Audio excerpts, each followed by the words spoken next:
Jadi, di sini saya Dian Rasvina dengan NIM akhir 025. Di sini saya akan melanjutkan presentasi dari rekan saya sebelumnya. Nah, di sini kita akan membahas hal terkait dengan data preprocessing. Nah, di mana seperti yang kita tahu pada umumnya itu data preprocessing ini kita lakukan untuk mengubah data mentahnya menjadi bentuk yang lebih terstruktur lagi, dan ini anggapannya agar siap diproses oleh model pembelajaran mesin atau deep learning-nya seperti itu. Nah, jadi dalam proses ini gitu kan, di sini kita bisa melakukan ekstraksi fitur seperti MFCC, ZCR, dan lain-lainnya. Nah, yang mana di sini kita menggunakan salah satunya yang utama adalah MFCC. Nah, jadi MFCC ini dilakukan untuk merepresentasikan karakteristik penting dari sinyal suaranya itu, kayak gitu. Nah, baik, mungkin selanjutnya di sini saya akan memberikan gambaran secara sekilas saja. Untuk data preprocessing itu terdapat 8 step, yang mana di sini kita, seperti yang bisa dilihat di layar, kita akan mengimport library terlebih dahulu. Kemudian kita juga akan melakukan perhitungan MFCC-nya. Kemudian di sini juga kita akan menghitung dua fitur domain waktu. Kemudian kita juga akan menghitung dua fitur domain frekuensi. Kemudian ini ada fungsi inti, yang mana ini adalah fungsi def extract-nya ya, ekstrak fiturnya. Nah, kemudian barulah nanti di bawahnya itu terdapat loop untuk ekstraksi dari semua file WAV-nya atau file audionya. Kemudian di situ juga ada shuffling dan split data. Dan yang terakhir itu kita ada tahapan encoding label dan menyimpan datanya tersebut. Nah, ini semua kita rangkum dan kita taruh di file ekstraksi fitur seperti itu.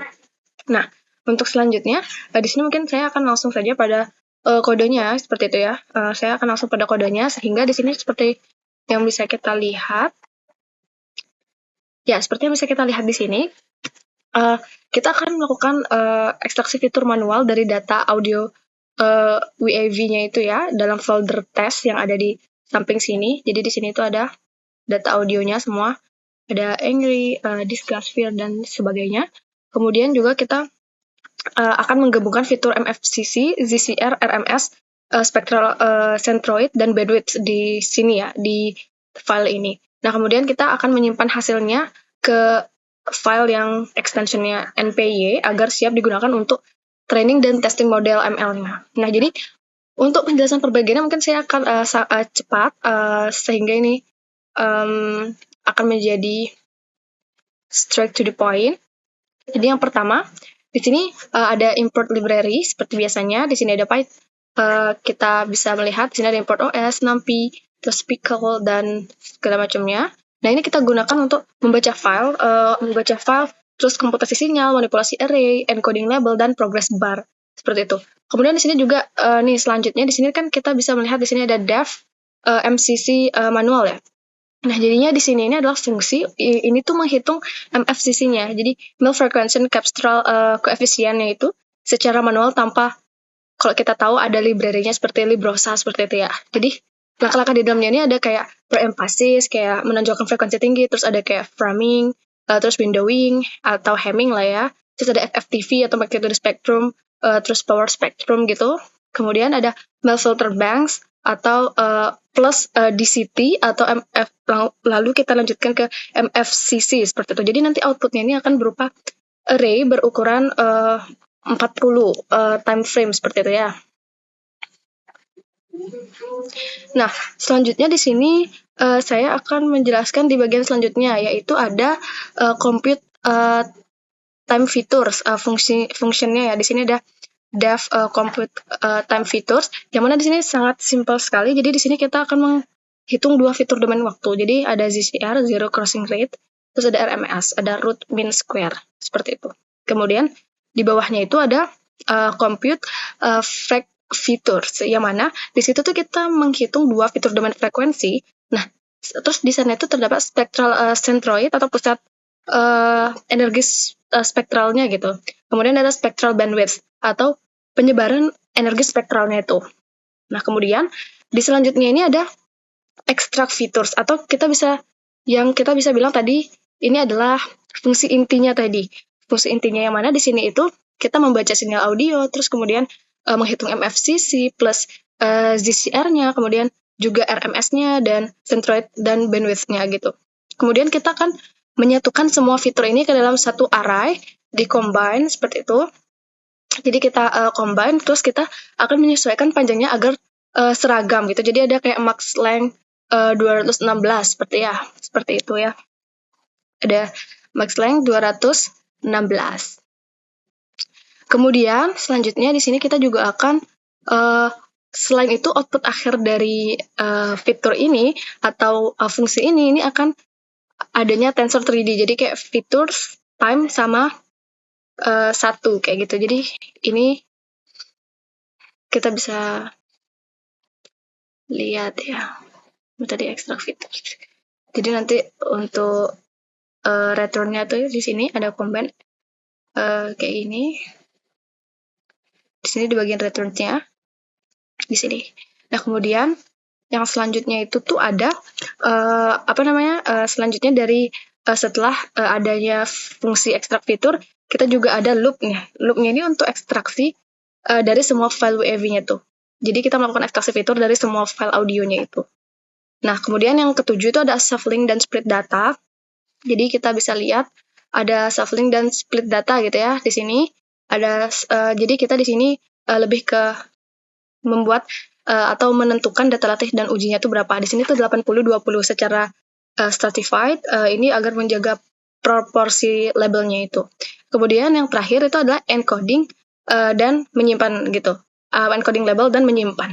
Jadi di sini tuh seperti label dikonversi ke angka, misalnya dari happy itu kita konversikan ke 0 seperti itu. Kemudian data label ini yang dikonversi ke angka 0 tadi itu datanya disimpan ke .npy dan label encodernya itu ke .pkl gitu lah anggapannya ya.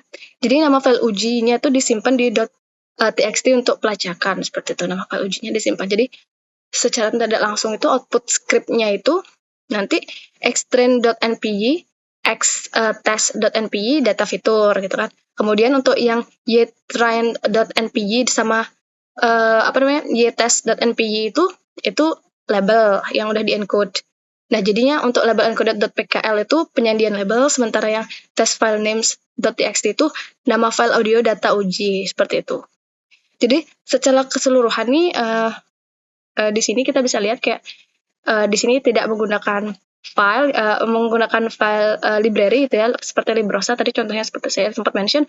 Kemudian di sini kita hitung secara manual gitu ya MFCC-nya, terus kita juga gabungkan fitur waktu dan frekuensi gitu kan ya. Terus juga kita ada sedikit ada penggunaan metode CNN seperti itu ya.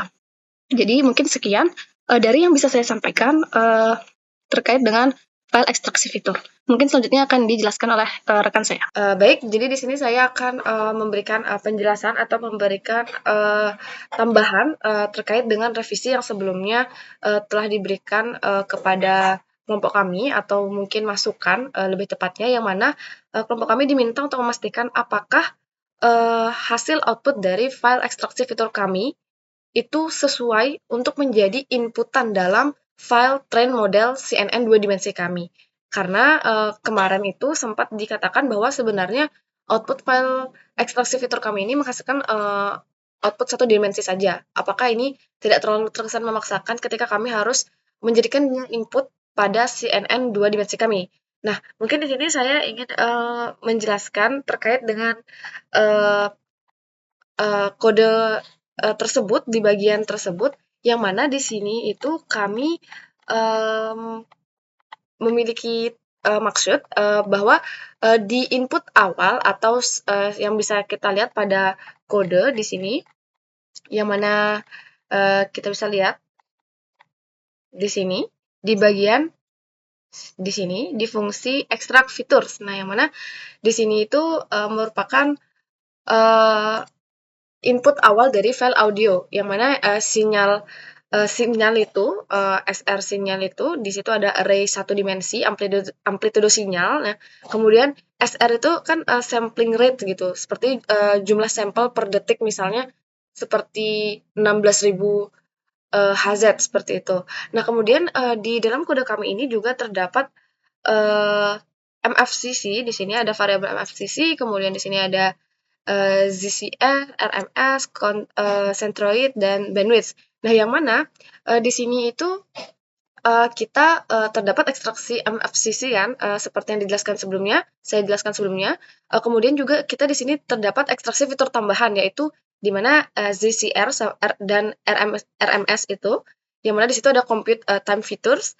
Kemudian di situ juga ada centroid atau centroid bandwidth yang diinisialisasikan dengan compute uh, frekuensi featuresnya. Nah, yang mana dari keseluruhan ini itu akan menghasilkan 4 nilai dari seluruh sinyalnya. Seperti ZCR ini kan akan memberikan 1, kemudian RMS akan memberikan 1, kemudian spectral centroid ini juga akan memberikan 1, kemudian juga spectral bandwidth ini juga akan memberikan 1, seperti itu. Nah, kemudian di sini kita tahu bahwa di awal ini untuk yang MFCC ini kita menginisialisasikannya dengan 40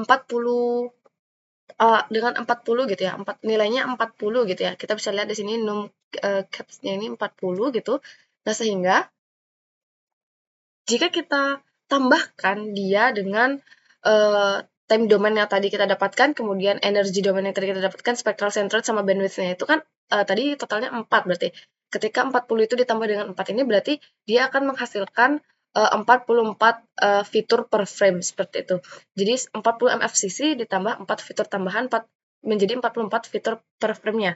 Nah, yang mana ini juga selanjutnya kita akan menormalisasi panjang time atau max length-nya itu seperti yang bisa kita lihat pada kodenya. Ya, di sini kita bisa lihat di sini ya. Di sini, nah itu kita normalisasikan panjang time max length-nya itu sama dengan 216 seperti itu. Max length-nya itu kan kita inisialisasikan 216. Jadi semua file yang ada itu akan dibuat menjadi 216 frame waktu seperti itu. Kemudian dari hasil diskusi kami juga kami di sini terdapat menambahkan satu channel agar sesuai input CNN-nya seperti expand channel di dalam kodenya ini terdapat seperti itu yang di bagian tunggu sebentar di bagian di sini. Ya, di sini. Ini adalah menambahkan satu channel agar sesuai dengan input CNN-nya. Nanti di hasil akhirnya itu combine.shape itu akan menjadi ada 44 fitur frame yang tadi, kemudian ada 216 terkait dengan max length-nya dan satu channel yang ditambahkan agar sesuai dengan input CNN seperti itu kan. Kemudian ini dijadikan extrinsic-nya itu samples, kemudian tadi banyak fiturnya 44, kemudian tadi max length-nya itu 216, dan yang terakhir itu adalah satu channel tersebut. Sehingga ini menjadikan dia membawa 4 dimensi seperti itu. Jadi kayak membawa 4 nilai gitu untuk menjadi inputan di train modelnya nanti seperti itu. Nah, kemudian bagaimana dengan penyesuaian di file CNN modelnya gitu ya. Kita bisa lihat di file CNN modelnya. Nah, jadi di bagian ini bangun model CNN ini. Nah, di sini model sama dengan atau model yang diinisialisasikan dengan sequential itu maksudnya kita ini menggunakan sequential, artinya model ini dibangun secara berurutan dari input ke output seperti itu. Nah, kemudian kan di situ juga di sini juga terdapat input shape-nya itu sama dengan extend shape dengan indeks ke-1. Kemudian juga ada extend shape dengan indeks kedua, kemudian koma 1. Nah, yang mana untuk inputnya itu ini adalah layer input yang eksplisitnya. Jadi menandakan bahwa ini tuh 2 dimensi. Jadi kayak 44 fitur per frame itu atau kita inisiasi sebagai tingginya gitu. Kemudian 216 frame waktu itu kita inisiasi sebagai lebarnya. Misal jika kita ini memvisualisasikannya seperti gambar misalnya, seperti gambar 2D gitu, berdimensi 2D, 44 fitur per frame ini anggap aja sebagai tingginya, kemudian 216 frame ini frame waktu ini anggap aja sebagai lebarnya, kemudian yang satu channel itu sebagai grayscale-nya gitu. Nah, jadi menurut kami setelah kami analisis kembali gitu, ini terbilang cukup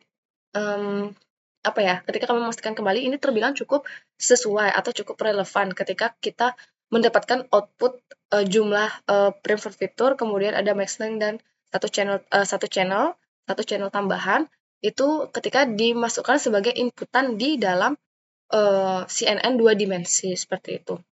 Karena kita bisa lihat pada bagian ini, di bagian ini, yang mana intinya di bagian ini itu adalah kita melakukan input audio, yang mana input audio ini kan input audio ini parameternya adalah fiturnya, waktunya, dan channelnya seperti itu. Jadi tadi sesuai dengan output yang ada tadi di sana, di sini kita bisa lihat kan untuk input audionya itu adalah fiturnya, max length-nya, dan channel-nya seperti itu.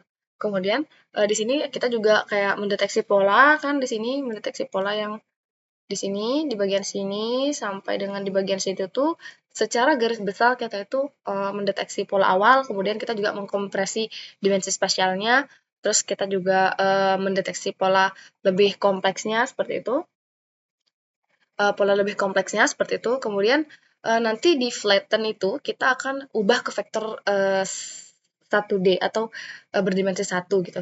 Baru kita mau melakukan pembelajaran fitur secara global, baru nanti di akhir, yang mana di akhir ini di sini kita akan melakukan klasifikasi ke kelas emosi seperti itu. Jadi tambahan dari kami terkait dengan masukan dari diskusi sebelumnya, yang mana disuruh memastikan apakah output sesuai untuk dijadikan input pada file train model. Di sini bagi kami ternyata cukup sesuai dan kami tidak mengganti model CNN-nya menjadi mengganti model CNN 2D yang telah kami gunakan ini. Kenapa demikian? Karena model CNN ini tuh menurut kami sangat cocok untuk input dari file ekstraksi kami, yang mana kami memberikan output maksud saya di sini file CNN kami ini cocok dengan output yang dihasilkan oleh file ekstraksi kami, yang mana di sini file ekstraksi kami itu menghasilkan output jumlah frame, kemudian max length, dan satu channelnya gitu. Jadi ada 44 fitur frame, habis itu kemudian max length-nya ada 216 dan satu channel tambahan. Yang mana ini dirancang dengan Convo 2D yang kami gunakan. Ini mengolah data 2D plus channelnya gitu. 2D plus channelnya. Jadi ini secara tidak langsung pada saat kami diskusikan kembali ini bisa menangkap pola spasial fitur waktu dari sinyal audionya itu. Jadi ini mencetak regularisasi dan polling untuk efisiensi dan generalisasinya gitu.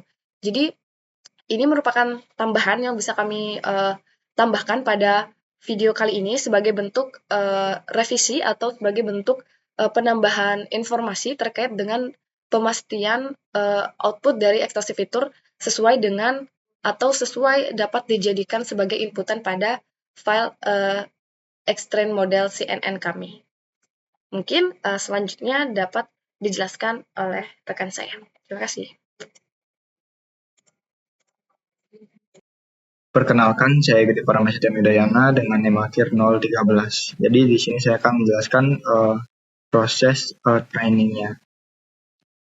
Jadi pertama di sini ada NumPy dan PKLE itu untuk menyimpan dan memuat data, lalu ada Matplotlib dan Seaborn untuk visualisasi hasil, lalu ada Keras untuk melatih dan membangun model CNN, lalu ada Scikit-learn untuk evaluasi model, lalu ada TKDM untuk progress bar.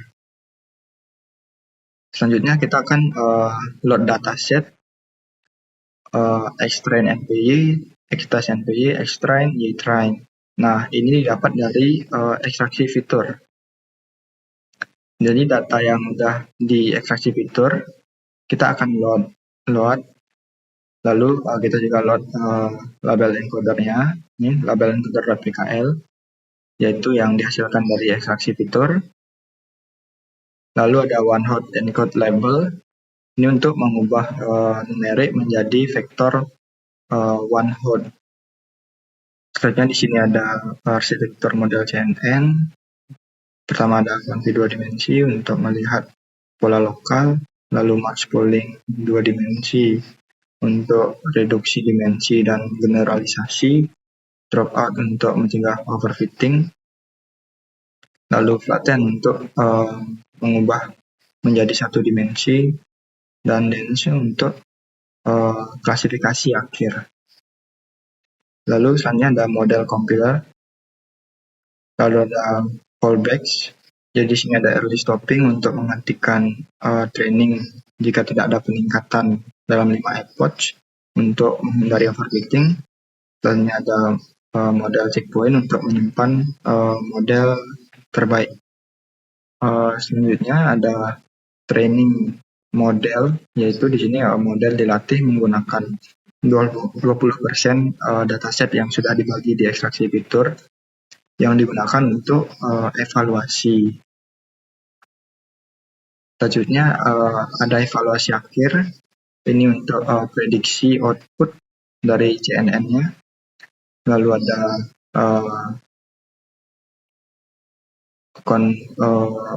akurasi matrix akurasi, lalu ada confusion matrix, lalu ini visualisasi untuk confusion matrix, lalu plot akurasi. Nah, selanjutnya model disimpan di CNN model base keras, yaitu ini. Baik, terima kasih atas waktunya. Di sini saya akan melanjutkan menjelaskan mengenai bagian program kami, di mana fungsi main di sini digunakan sebagai pusat kendali antarmuka aplikasi Speech and Motion Recognition berbasis Streamlit, di mana fungsi ini menampilkan halaman utama berisi judul, deskripsi, aplikasi, dan form untuk mengunggah file audio. Nah, nantinya setelah file diunggah, fungsi ini akan melakukan proses ekstraksi fitur audio, visualisasi waveform, dan spektrogramnya, mana nantinya melakukan prediksi emosi menggunakan model CNN. Nah, hasil dari prediksi ini nantinya ditampilkan dalam bentuk label emosi, emoji, dan juga confidence level. Nah, selain itu, fungsi ini juga menyediakan diagram probabilitas dan footer sebagai informasi tambahan bagi pengguna.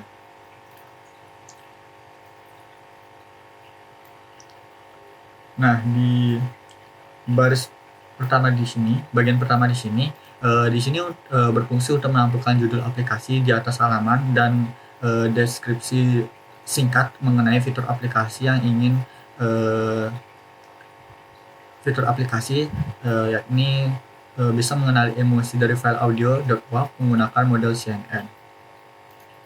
Nah, lalu pada baris di sini untuk menampilkan file uploader di bagian utama, mana di sini menampilkan subjudul bagian upload dan file uploader yang membolehkan pengguna menggunakan beberapa file sekaligus, mana nantinya akan ada bentuk dari tampilan dari bagian dimana kita bisa mengupload file audionya dan kita bisa mengupload lebih dari satu file seperti itu.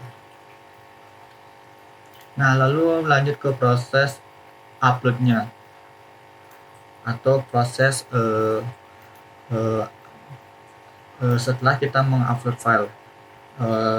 Pada baris program di sini nantinya jika ada file yang diunggah, maka program akan membuat kontainer tampilan khusus untuk tiap file, di mana di sini akan menampilkan nama file di dalam sebuah cut.js. Nah, lalu di sini juga bakal disimpan filenya ke temporary, di mana membuat file sementara dari file upload untuk diproses oleh sistem. Lalu selanjutnya dilanjutkan ekstrak. Di bagian ini juga nantinya ada bagian untuk mengekstrak filenya, di mana with sd.spinner, di mana di sini menampilkan animasi spinner saat memproses file, di mana di sini memanggil fungsi extract features untuk mengambil fitur audio, lalu menghapus file sementara setelah diproses. Lalu jika nanti ekstraksinya berhasil, maka akan membuat dua kolom layout untuk satu audio player dan satu lagi untuk visualisasi. Nah, nantinya untuk audio playernya akan menampilkan audio player agar user bisa mendengarkan file audionya.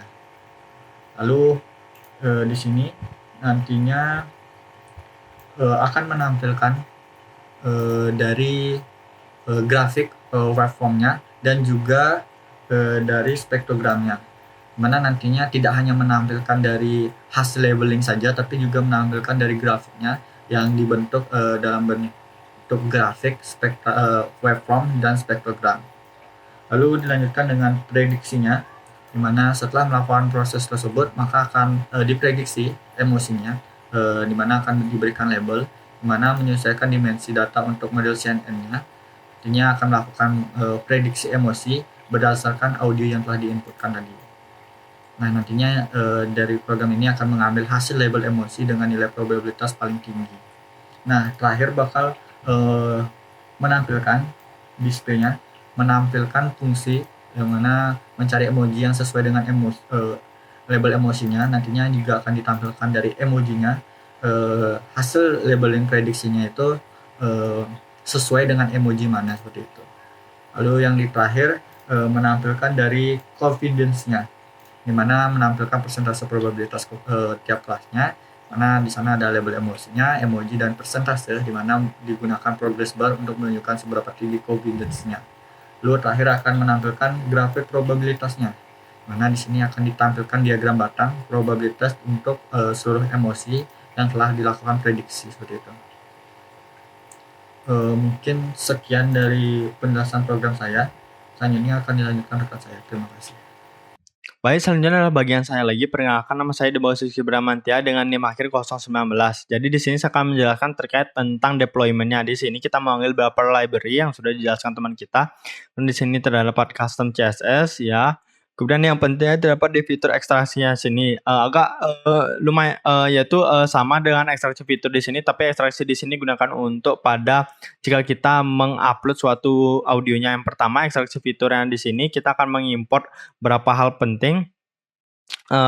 Sebelum itu saya akan menjelaskan fitur ekstraksinya ini, yaitu yang pertama dia akan menerima file berbentuk WAV di sini, kemudian file WAV-nya ini kenapa dia bisa diambil karena dari library-nya ini, yaitu from CPI.io ini akan menerima file WAV, kemudian CTI itu untuk menghitung level confidence dari MFCC. Kemudian di sini terdapat ekstraksi manual, yaitu komputer FCC manual. Di sini fungsinya untuk menghitung MFCC secara manual, yaitu ada pun langkah-langkah. Yang pertama adalah empathize. Di sini akan menonjolkan frekuensi tinggi yang agar lebih informatif. Kemudian di sini terdapat framing. Framing di sini gunakan untuk akan mengubah audio dipotong menjadi frame-frame pendek lalu diberikan jendela humming. Dan lanjut di sini terdapat FTT. Di mana FTT-nya ini digunakan untuk mengubah sinyal ke domain frekuensi lalu disaring ke dalam skala mel. Kemudian lanjut di sini terdapat log blank.